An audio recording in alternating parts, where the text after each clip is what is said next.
Good morning, everyone. It is Friday, April 10th. I would love to tell you that it is bright and beautiful and sunny outside here in New York, but it's not. I woke up to snow that's actually sticking this morning, more so than yesterday's snow. And the one upside is that it explains to me why my migraine was so bad yesterday. It was quite the doozy.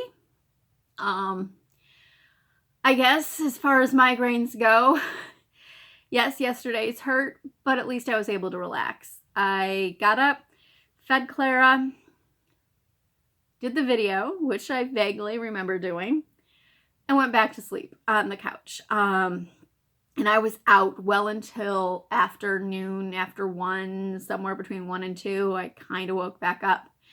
Clara basically sat on the back of the couch and watched me, I think. Because I did look up a few times and see her there, just kind of staring right at me. That's her version of nursing, is watching what's going on. But it works. So yay, that was yesterday. I kind of remember the questions that I saw yesterday, so hopefully I get those right today. Today's generally going to be like a little hodgepodge of topics. Because, yeah, I didn't prep anything yesterday. Okay, so let's see here. Let's talk about what I woke up to. So Clara's been liking waking me up first thing in the morning as the sun comes up. This morning when I got out of bed, I stepped on this little girl. Bring that up there. All right, so this tiny, tiny little My Little Pony is a favorite of Clara's. This was a spur-of-the-moment little thing shortly after moving here. Went to the pharmacy in town, which is a CVS, and I bought a pack of this, 2 packs of this. One for my niece, one for me. Sent the one off to my niece because I knew she liked the new My Little Ponies. I liked My Little Ponies when I was little, and opened this little one. Then I found out Clara loves this thing. I don't know why she loves this thing, but she steals it on a regular basis. No matter where I put it, she finds it and steals it. And this morning was the first time she managed to put it in the bedroom. But I thought it was a cute thing to wake up to. Occasionally she'll bring me toys. But that was the first time she brought me the My Little Pony. I thought it was cute. All right. I'm moving on to the other thing I wanted to talk about. So I have one of my little salon paws on my wrist this morning. A little wrinkle in there. I am missing my massage person so much. What I've been doing for the last 2-3 years now is going for massages every 3 weeks. Initially, it was because of the hands and the wrists. If you've been following for a while, you know that, was it 5 years ago? It was before the whole gallbladder problem. I pushed my hands to the point where I went to go get an iced tea container out of the fridge, and I couldn't grip, and I just dropped everything. Wasn't an arthritis-y thing. It was simply an overworked, everything swollen, squeezing out of the nerves thing. So at the time, I learned about this. This is called Unkers. Some folks will hear me talk about it. This is something that Dan and I found at an Amish Mennonite bulk foods. What, little one? Yeah? Okay. Here, let me show you so you can see that. So this smells kind of like Vicks, okay? Oh, she's upset because she can't quite make it over here. Hang on, you're fine. Smells like Vicks, but works on muscle soreness, and helps a little bit with some of the swelling. But I will put this on my wrists and my hands, and just putting it on my hands, the massaging of my hands helps. Love this stuff, okay? I did end up finding it, see, hands don't always work, on Amazon because this guy's almost empty. And then the other thing I'm loving are my Salonpas here. These are little pain patches, lidocaine free, very important. Lidocaine makes me kind of loopy. So this came into play when I had the gallbladder surgery, and because the gallstones got stuck in the bile ducts, it damaged my pancreas and my liver. And so my liver levels will get, basically it's sensitive. My numbers will spike and do some funny things if I use painkillers or if I get sick or things like that. So it's like no Tylenol, no ibuprofen, no wine for me. I'm allowed to have a little bit of like wine and stuff, but not like, don't polish off a bottle because I'll feel it. So I've been using these. They're wonderful, but I do miss my massage person. This bump here 2 days ago was pretty big. And then I get little bumps. They're under the Salonpas right now over here. And then I get things up through here. This is on the pinky side. So I don't remember what the doctors said this tunnel is. Your carpal tunnel's over here. This other tunnel's over here. And this is the one that I mess with. And it is both hands because this hand is my sewing hand, but this is my straw manipulation hand. So yeah, a lot of people are talking about what some of the first things they're going to do when they're allowed. Getting my massages. Yeah. So my massages work for my hands and my wrists, but also that scar tissue area over here that gets all funky. The more stressed I am, the worse it is. So you can just imagine what that's been doing.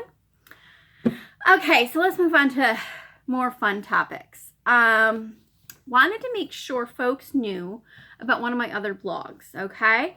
So I'm assuming most folks are watching this series of videos on If I Had My Own Blue Box, which is my history blog, or my updates blog, which is my personal random things. But I also have a blog called Don't Paint the Cat. And that looks like this. Okay. Don't Paint the Cat is where all my doll things and my more modern crafts live. All right. So over on Don't Paint the Cat, you're going to find different doll projects. And you're going to find like modern twists on fanciful utility. So I have a whole series of boxes over there. Let's see.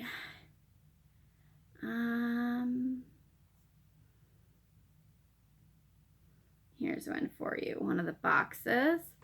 So these are, come on.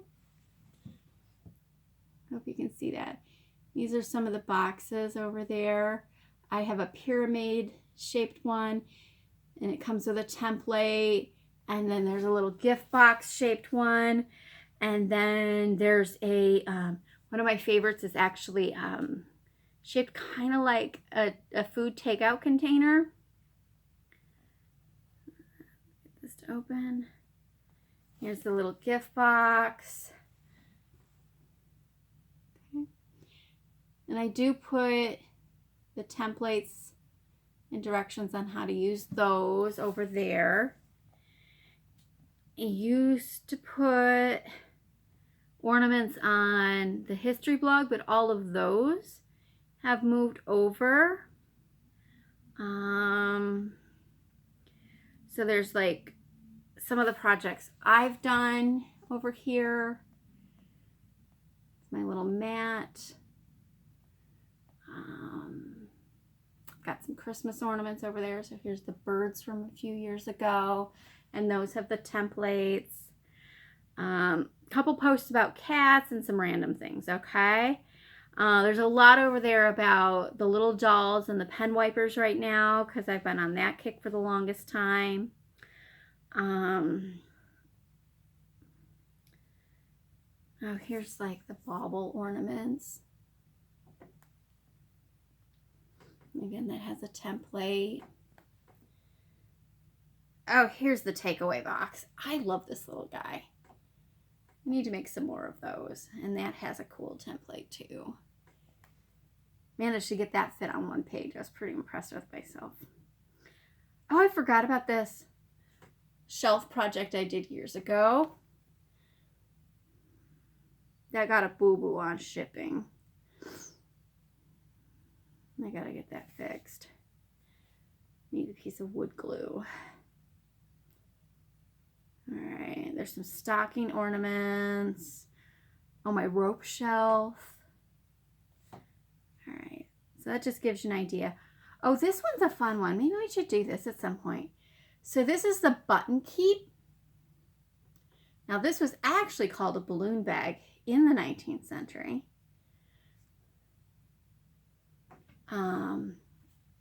It could be used for holding buttons. You could put a ball of string in there and you pull the string out by itself.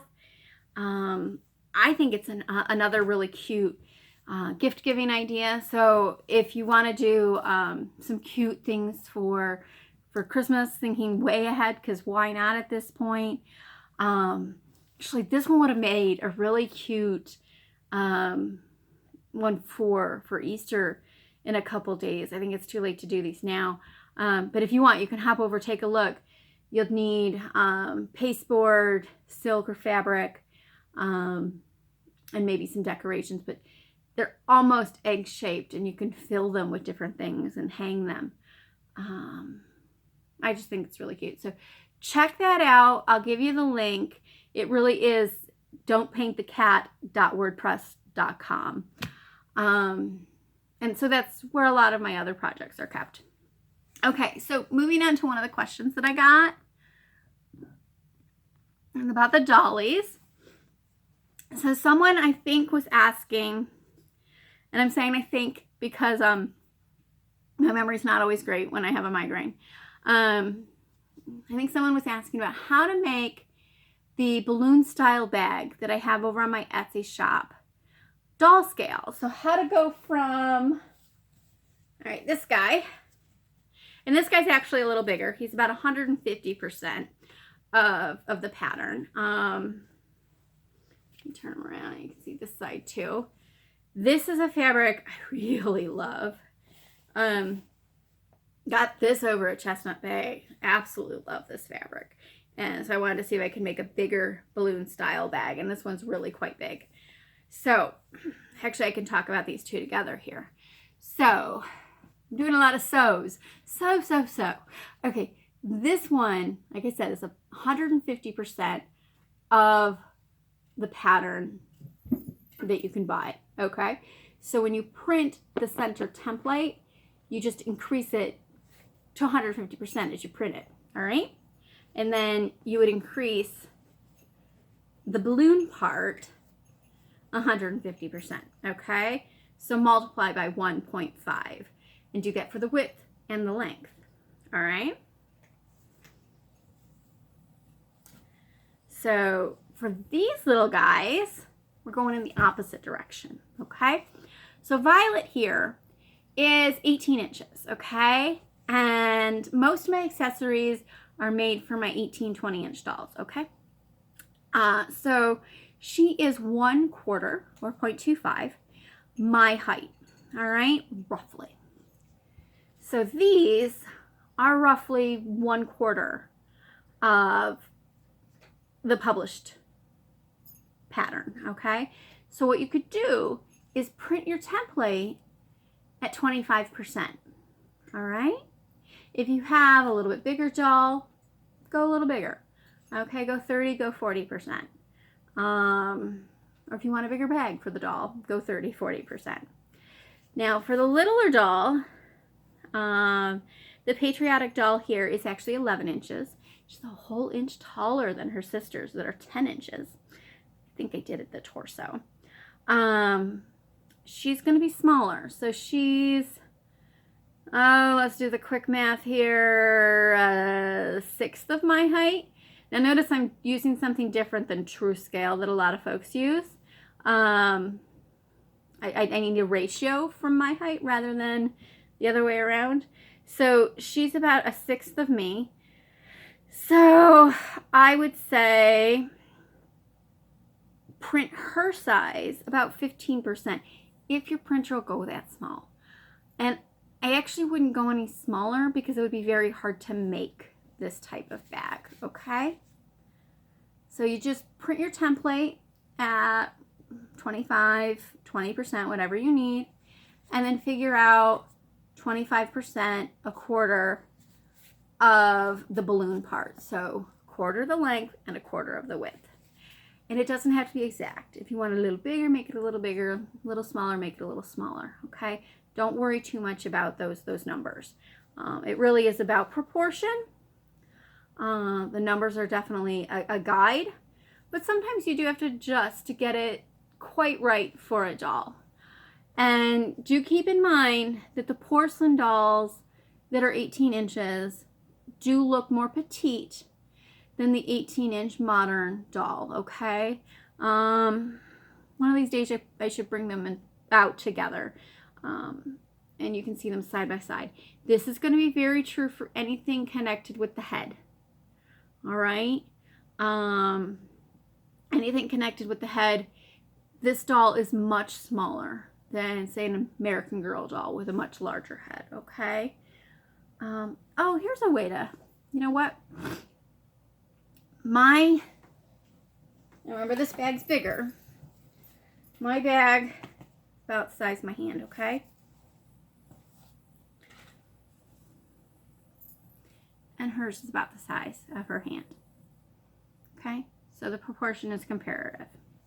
And while I have them out, here's a couple other bags. So this is a travel bag, all right? Now the travel bag, human size, comes out of, I can't remember if it's Godey's or Peterson's. And if I did one for me, it would be close to about 3 feet end to end. See? Okay. And this is kind of like a take on a market wallet, just brought ahead another century or so. It works just like a big old miser purse. Has the opening here, and you can put things in your bag there. And then the rings close it, and it drapes over her arm. Got a little wrinkled while sitting in storage. Storage, meaning the trunk. And then the little miser purse, long purse. This is just about, I'm going to say 2.5, 3 inches. Mine is closer to 10 to 12 inches. And it really is, like I said, about ratio and proportion. Use math as a general guide. Adjust up or down as you need. Okay? All right. I think that covered it. Did it? All right, let me put this back up. I don't know why that's tighter today. All right, so I guess this wraps up week 4. I hope everybody's doing okay. Hoping it's gonna stop snowing soon and give us some better weather. Today's plan is to finish working on a straw bonnet over here and a long-term bonnet project over here. I'm hoping I still have enough white straw to finish that out. I'm getting a bit nervous on some of the straw. I went through and did the math again. I thought I was good to go a while, but now that my millinery supply is closed and I know I can't actually get more, I'm getting a little antsy as to what I'm going to use for what. I don't know what I would do if I ran out of straw. It would be weird. And by run out of straw, I mean the straws that I use for most of my pieces. I do have some other straws. I went on this buying binge of doll straws. So I have a bunch of narrow straws, more modern straws. Honestly, it's more than I could ever use for all of the dollies. I should really sell some of that. So I have some modern straws, but you know, it's not the same thing. I really like the natural straws. I'm not so much a fan of the paper straws or the synthetic straws. So yeah, it's all about the natural straw. Getting a little nervous. I don't even know if I can get it shipped in from England at this point. most of the millinery supplies are closed. A lot of them are out of New York City, so I don't anticipate they'll be open for a while. But anyway, okay, so that's my little mope. Back to have a good day. I will talk to you tomorrow. Let me know what else you want me to talk about, okay? Bye-bye, all.